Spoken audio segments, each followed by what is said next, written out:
In this video, I'd like to share my thoughts about the Nuremberg Toy Fair. Kriegst du es irgendwann mal hin?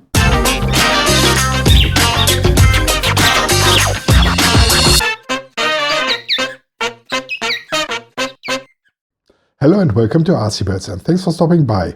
In this video, I'd like to share my thoughts about the Nuremberg Toy Fair. I wasn't there. There were a lot of channels who did great overviews, like Phil from Poor Boys RC, Tomley RC, RC Kicks, Gavin, thanks a lot, and the German channel Crest Garage. I really recommend those channels.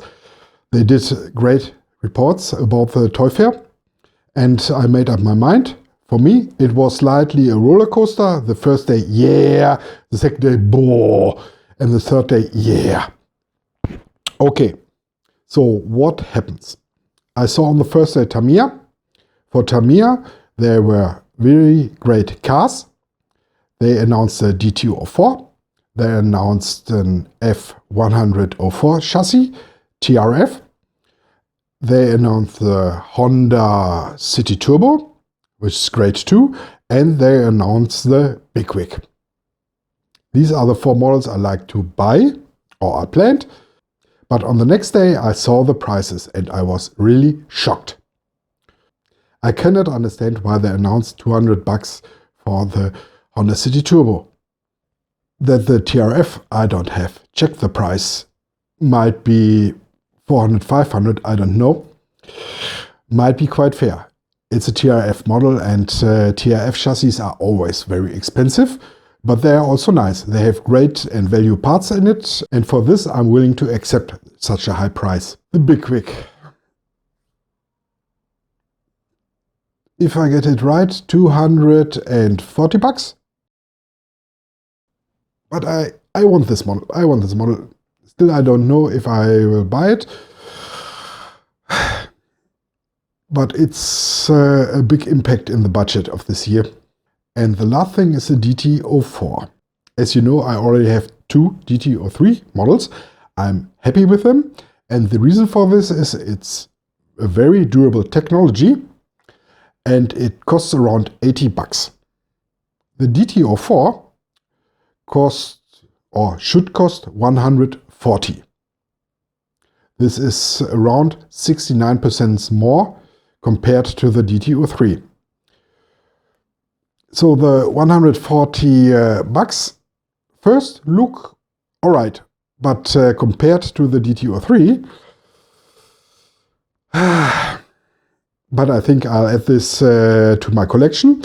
I find it very interesting that the hard body isn't in one piece, and I like that it looks like a baby BBX. That's great. For some customizations, this is also great. You can choose if you want to put every panel on the car or slightly some. What I also like is that they gave you two sticker sheets, a blue one and a red one. That's great. You can also choose the length of the wheelbase by changing the front suspension arms. Great too. And I like that they call it Gen X. Something like Gen X also stands on the body, and I can cut this, and like most of my dear viewers out there, we are all from the Gen X. This would be great too. I'd probably like to see that they gave the colors separate, a sheet with blue stickers and a sheet with red stickers, and then put the writings on top. It might be more work to do with the buggy, but it gives also more flexibility in customization the whole thing. And the rest, what I saw from Tamiya, was a big parade of TT or MB01 bodies. It isn't my theme.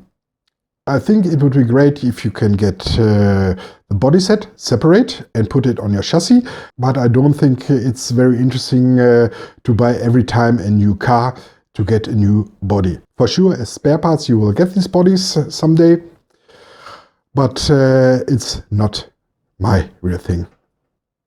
So these were the first days. First year, new models, great, interesting things. The next day, the prices. On the third day, I saw a report about Carson. Carson has very interesting models. Okay, you might say they are not always hobby grade, but I can assure you I have here my first magic machine, which is a toy. Let's be fair, it's a toy, but I'm happy with it. I run it inside, I run it outside, it moves perfect. And Carson always gives you really RTR models, so you get the batteries for the radio included with the car. This is nice, and the charger and everything, just unbox it, charge the running battery, and you're good to go. And therefore, I found very interesting things, and at a reasonable price. I like the Nemesis.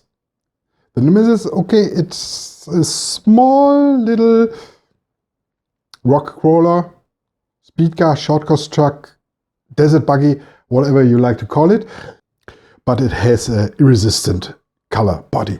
This is great. This car looks so awesome. I think I'll add this to my collection. I also like the look of the Rodstar. It's just about the body. The body is so cool with this hot rod style.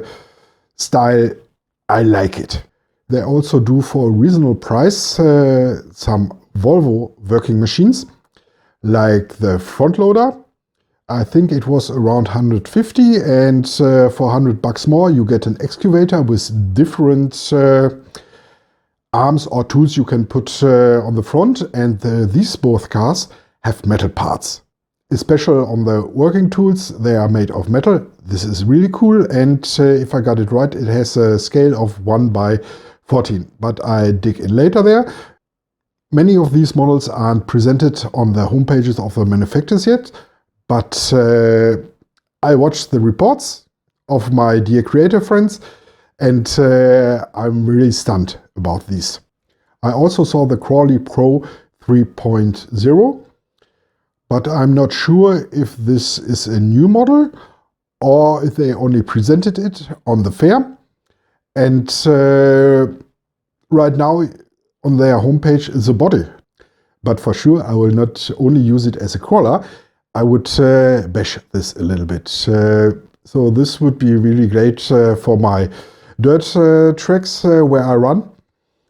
And maybe I find a skate park, therefore this would be good. I will see what the year will bring. And for the last thing, you know that Carson did these radio-controlled trucks for the model railroads in HO, or 1x87. They brought out Mercedes trucks. Mercedes trucks with trailer, and this is a really cool model. There are two versions. One is the open version and one is the covered version. They have two colors. Looks very interesting to me. And there's one cherry on the cake I like to buy too. This is a Megalodon truck. Megalodon? I put a picture in the video. This is just a fun assy car. And the interesting thing on it is that the fins are made of rubber, so they can bend and they won't come off. But here also the price $350. It's a very hard limit for me. So these are my thoughts about the Nuremberg Toy Fair. I thank you for watching and that you endure my talkings. If you have some other thoughts, please let me know in the comments. And as always, please like, share and subscribe. See you soon on RC Birds.